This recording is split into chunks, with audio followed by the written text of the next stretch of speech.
Hey everyone, thanks for watching. Those of you who have seen my other videos know that I don't normally do voiceovers on them. This is my first go at it, so bear with me. We're diving here at Piquette Mine. Part of the reason why I wanted to do this video and why I do all of my videos is to give people some maybe background information on the dive site that they are either planning on diving themselves or possibly thinking about going to someday at some point after getting the proper training. Having said that, obviously these videos aren't intended to replace proper training. Like I said, they're intended to kind of give everyone a background or at least some useful information prior to diving these locations. Today we're diving Piquette Mine. It's located near Tennyson, Wisconsin. It's about an hour and a half west of Madison. Myself, Charlie, and Kuba are completing our full cave course. This is going to be our last dive before we get our certifications. Piquette Mine is located on private property.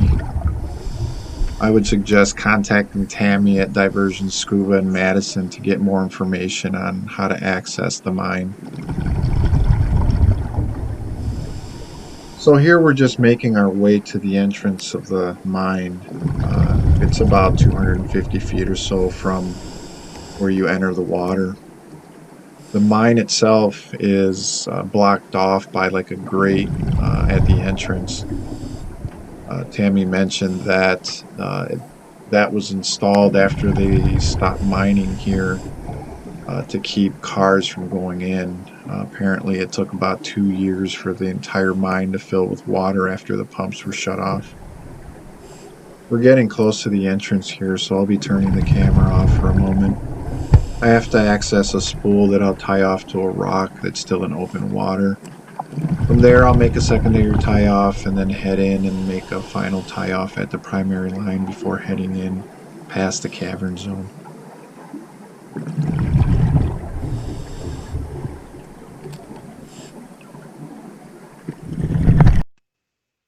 So here I managed to get my camera back on. We're just past the cavern zone. Uh, can't be more than about 100 feet or so in. The primary line runs along the right side of the main tunnel here. As you can see, keep a pretty close eye on it for the entire dive just about. Helping me keep a close eye on the line is my big blue VTL 8000P Max. I believe the Max is just indicates that the narrow beam is 2600 lumens versus the older model. Full disclaimer: the light was actually in battery saver mode for the entire dive. Kind of pulled a little bit of a Kramer here. I wanted to see if the light would shut off on me or if it would just power down as the battery drained further. I had staged a Dive Right LX20 Plus on my left D-ring for easy access in case the light did turn off. I wasn't too worried about it. I had plenty of backup lights, and the light actually never dimmed any further than what you see here. At least not that I noticed during the dive. Overall, I was really impressed on how the light performed throughout the weekend. I'm sure by now you've noticed that there's no background sound in the video. This is the only clip that did that. I don't know why my GoPro 5 does that on occasion. The rest of the video after this clip will have sound again.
Around this corner here, you'll see some tubing. I don't really remember what Tammy said that was used for.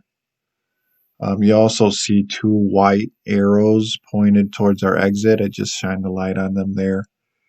Those are jump indicators. Just to the right of that, those markers, there's a tunnel that you can use a spool to jump over to that line and take that tunnel up to the upper levels. On that pallet there, you'll see a syringe left behind by Tammy. She mentioned that the syringe was used way back in the day when she would take samples of a bacteria that grows in the tunnels.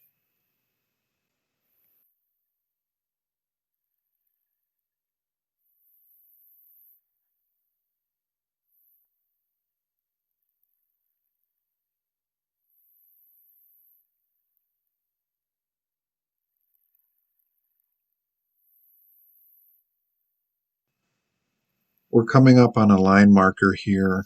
I kind of wish I had gotten a little bit closer and gotten video of it.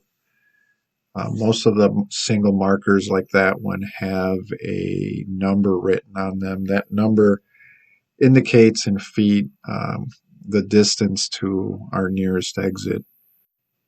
At this point, we're several hundred feet in and around 65 feet at the deepest point of this section. We're about to ascend to the first intersection where I have to place a cookie marking our exit. The camera's back on here and the sound is back on. Working our way through this section, you can see that the visibility got much better than it was at the entrance of the tunnel. Tammy mentioned that this was one of the best diving conditions she had seen in the tunnel in a very long time. Most of this area is less than 10 feet in depth. There are columns and open areas above you with fresh air that's supplied by old shafts that are still there that reach the surface.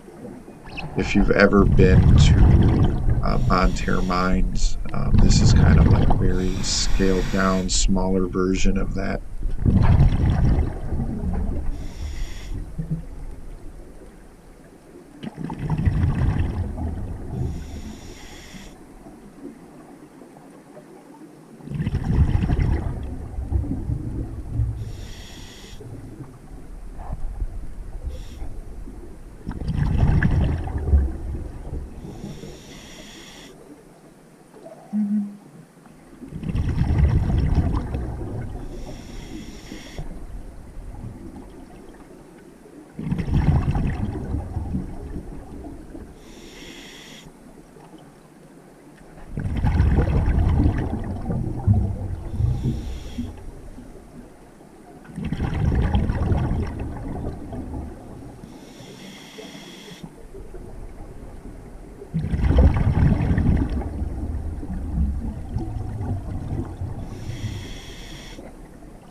Though you can't make out the columns in this video, just to the left there you can see Tammy's lights coming around one of those columns. Also, I think we just passed what was probably an old shovel stuck in the mud there. We've now made it back to the end of this line. I had to shut the camera off for a little bit to place a cookie at the second intersection we reached on this line. These carts look like they've been here a while. I think this mine was closed somewhere in the 1950s or 60s, but don't quote me on that.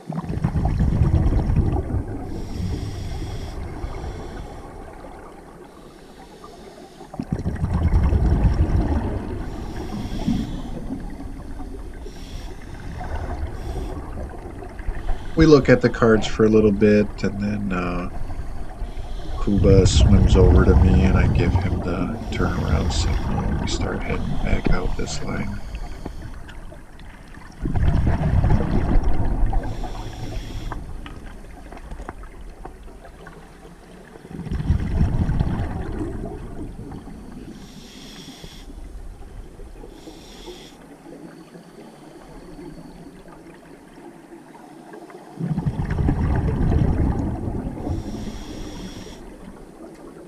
I take a look at this line marker here, but there doesn't appear to be a distance marked on it.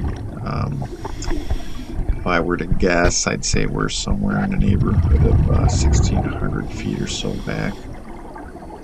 But again, don't quote me on that either.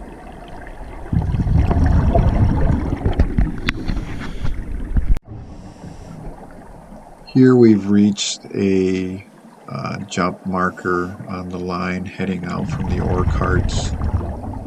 Kind of stand by here and wait for Kuba, who's now in the lead, to attach the jump line to the secondary line.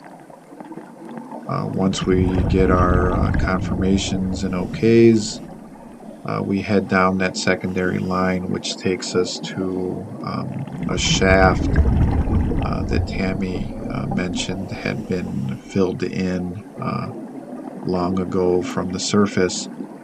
I never actually got to see it because of the amount of divers in line here. I didn't make it all the way back there, but I was told that it is a pretty interesting sight to see, so I plan on heading back there at some point.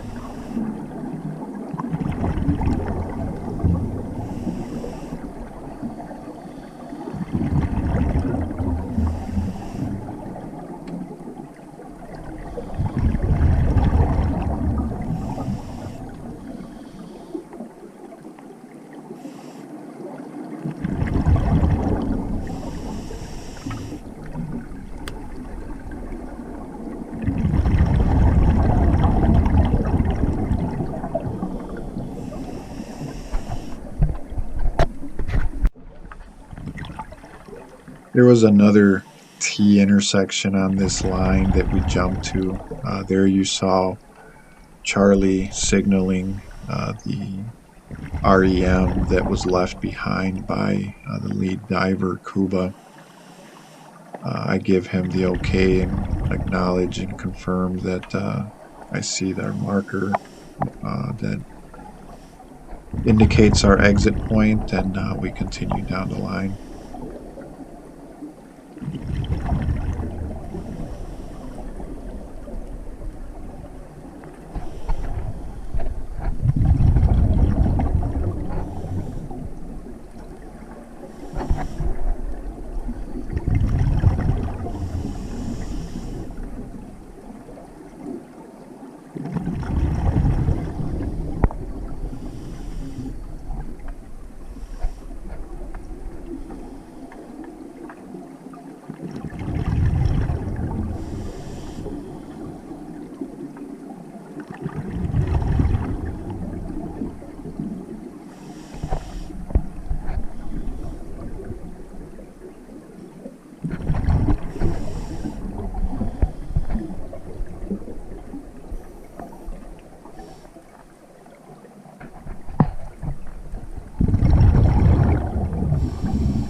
We're about to reach the end of the road here on this section. Like I mentioned previously, I didn't actually make it to the back there, and if I remember correctly, Tammy mentioned that she had found another passage that she hadn't seen in the past, so I definitely plan on heading back there. So there you just saw Charlie turn around, thumb to dive, indicating that we are not going to start heading back out towards the exit. Once again, I'm back in the lead, and I'll be leading everyone back out to the exit.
I reached the line marker left behind by Kuba on the way in and signal to Charlie, who confirms our exit, and we continue down the line.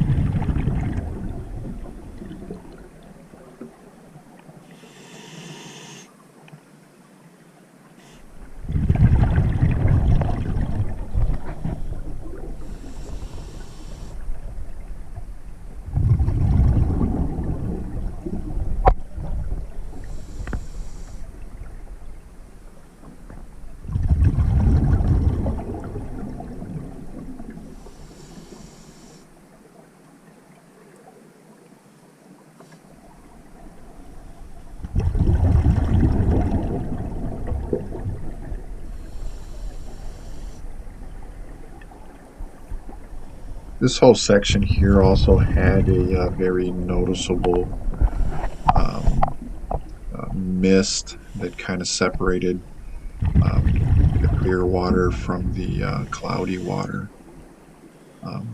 I never actually ascended shallow enough to notice it or to really see it, but you can definitely see kind of a like a fog almost moving through the water at certain times, or when the light is aimed just right.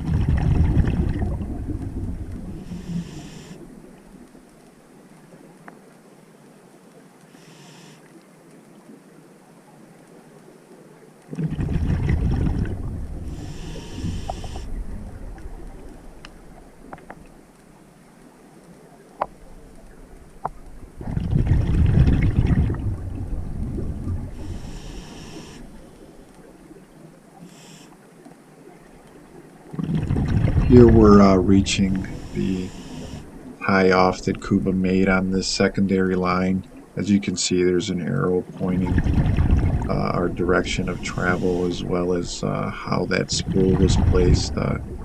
Lets me know which way to go. Those are the two jump markers there, also pointing our exit.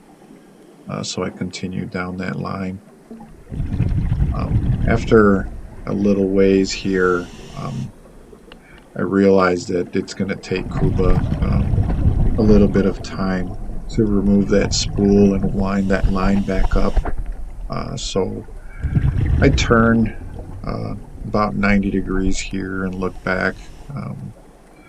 I notice that Charlie does the same thing, so we kind of just stand by and wait for Kuba to indicate that he's ready to move on.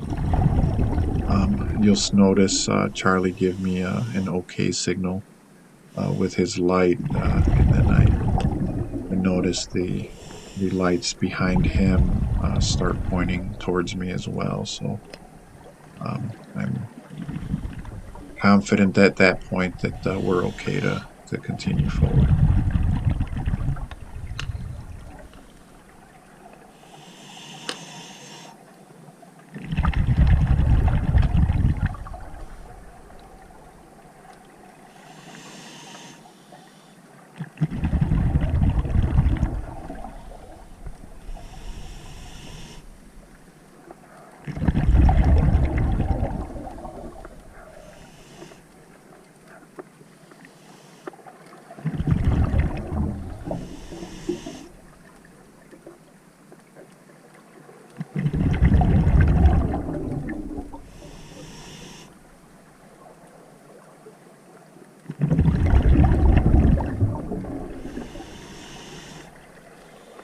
There I get the okay from Charlie, and we continue moving forward.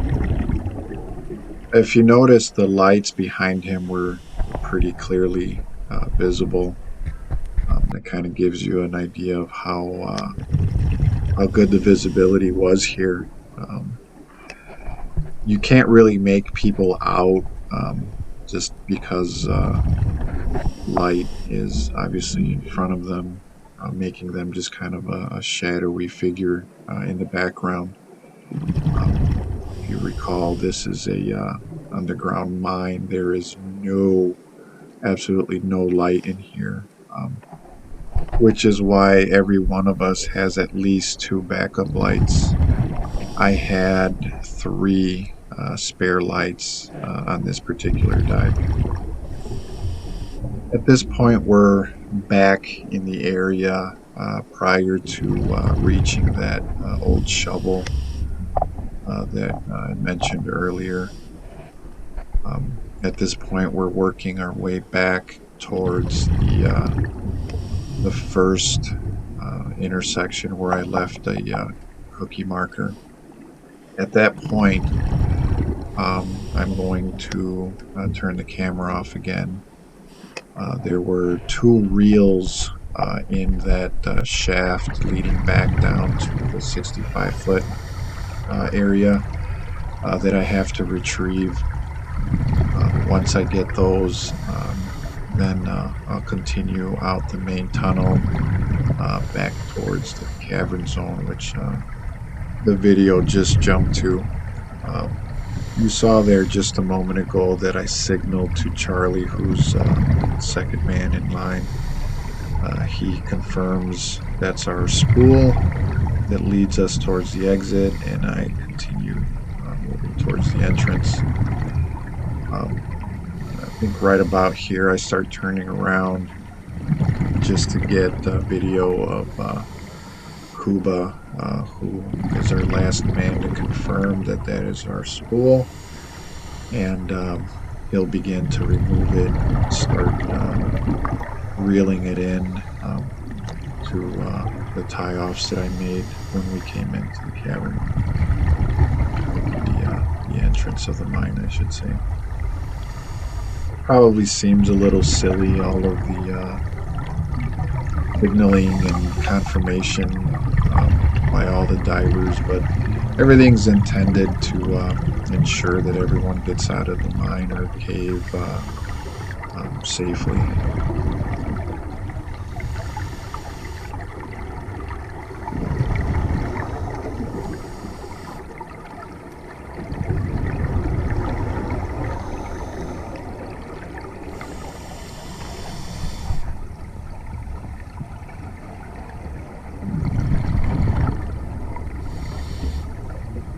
On top of the emphasis that's placed on communication and proper navigation through a cave or mine system, there's also quite a bit of time spent learning how to exit a mine like this under no light conditions or like a blackout situation. Here's the rock I mentioned earlier where I tied off in open water. That's our primary tie-off there. I'm going to spin around here in a second to get some video of Kuba just taking the line off. Figured he might appreciate that down the road. To the right there is Charlie. He was right behind me throughout the entire exit of the dive. Behind him was Scott, one of Tammy's previous students. There's Charlie giving me the final wave before he starts heading out towards the shallow end. Scott takes a moment to say cheese, and he moves along as well, following Charlie. Kuba finishes up removing the line, and then we head off to the shallow end as well.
quick side note, I don't have a filter on my camera. It's a GoPro 5. I don't remember if I mentioned that earlier.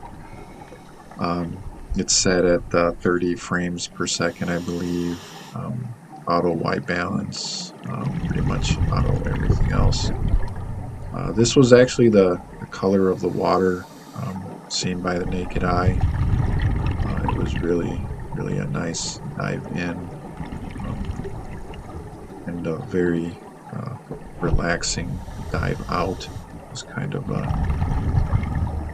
little time to take in the dive and think about everything. Think about how things went and kind of debrief in my own mind about what I would have done differently, or what I would have liked to have done better. Definitely one of those things would have been to not end up with this Christmas tree of lights and spools on my chest here. Both of those spools belong to the other divers. The yellow one was Charlie's, and I was having a hard time getting it attached to my butt plate. So I decided to just put it on that D-ring to prevent the possibility of losing it. And then the black spool there, I couldn't fish the line through the holes to attach the double ender to the line, so I had to attach it directly to the spool again. Fearing that I would end up losing it, I just decided to attach it to that front D-ring there, where I figured it wouldn't get lost, and then I wouldn't have to explain to the diver it belonged to what happened to it. The light on my left shoulder there was my dive right that I kind of put there on purpose at the beginning. Again, normally you don't want all of that stuff hanging there, and Tammy makes it a point to emphasize that you want to create the least amount of snag hazards as possible prior to beginning the dive. So some of my gear was reconfigured, and I moved quite a few things around to try to minimize those snag hazards throughout the progression of the full cave course. Overall, I would definitely recommend to anyone who's the least bit curious or interested in cave diving. I had fears at the beginning of this adventure, and little by little, Tammy built up my confidence, built up the confidence of Charlie, who started the class with me back in November. And we're not the same divers we were at the beginning of this course. The amount of confidence that her class inspires is truly remarkable. I dove in places I would never have thought to dive in, and I hope to get back there soon and do some more exploring. Thanks for watching.